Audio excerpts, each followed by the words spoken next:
Hi, I'm Nicole, and welcome back to episode 10 of the Stresses and Successes of a Solopreneur. Last episode, I mentioned that something happened earlier this year that completely shifted the way I approach my business. And honestly, it was surprisingly simple.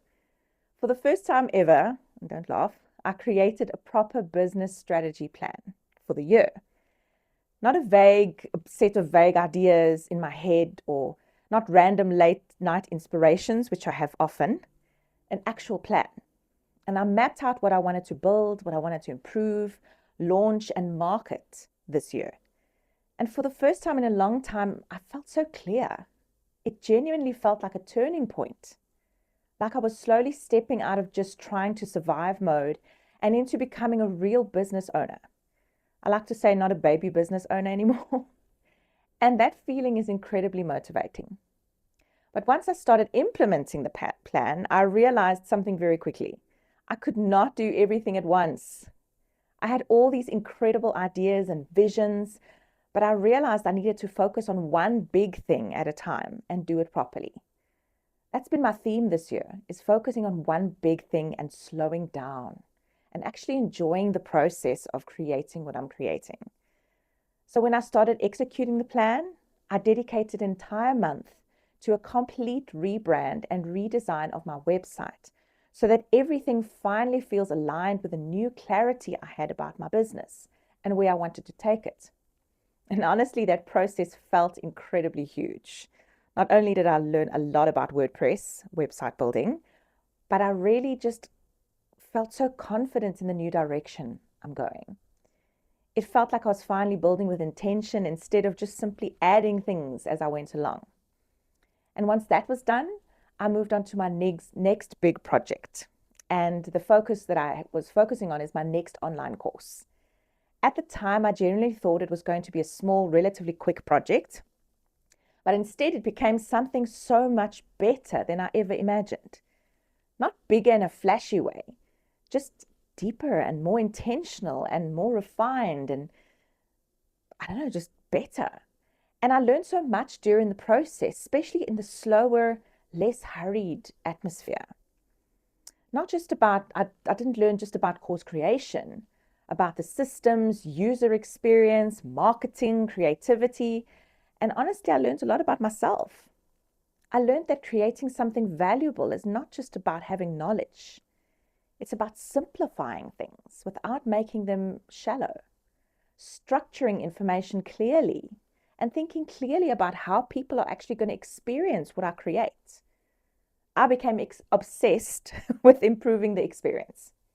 The landing pages, the lesson flow, the wording, the student journey, the emails, checkout process, mobile experience. A new world opened up to me. And I tried to put myself into the shoes of the person who is going to take the course and try to think about what are they experiencing and what are the pressures they're going through. And these are things I never thought I'd care much about. And somehow all of that, it made me realize something really empowering. I'm so capable of learning far more than I thought I was. There were so many moments this year where I could have immediately outsourced something or depended on another company to fix it for me. But instead, I kept figuring things out myself, even though it took longer.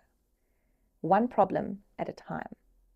And yes, sometimes it felt overwhelming or frustrating staring at my laptop, wondering, what am I doing? But I also discovered that I genuinely love problem solving. I love figuring it out myself. I love building and refining and taking ideas that exist only in my head and slowly turning them into something real. And through creating this course, something else started emerging too, a much bigger vision. Not just one course or one product, but the beginning of an entire ecosystem. Something called Mapping the Future. And what's interesting is that Mapping the Future, actually, if you've been following me, was the name of my grade 9 subject choice course. But it became a bigger vision. And I had to rebrand that course because no longer was Mapping the Future a subject choice course, but Mapping the Future is a bigger umbrella under which everything's going to sit that I'm going to create because I really want to help people map their futures. And that moment felt so huge for me. I created this huge canvas or Canva map of everything that I envisioned and all the ideas. And it was just incredible to see where I'm going and the limitless possibilities under mapping the future. But I wasn't creating anything standalone anymore. And that was exciting to me.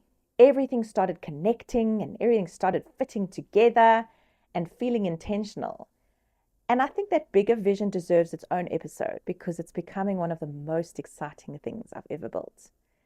And what's funny is that from the outside, it might just look like, oh, she's creating another online course. But behind the scenes, it feels like I've rebuilt the foundations of my business entirely, more intentionally, strategically, and sustainably for me. And honestly, that clarity has brought me so much peace. Not because everything is suddenly easy, not at all, but because everything is, it just feels like it's going in a direction with purpose. And I just feel so excited about that. So I'm really looking forward to sharing that with you in the next episode. And thank you for being here. See you in the next episode where I'll talk more about this.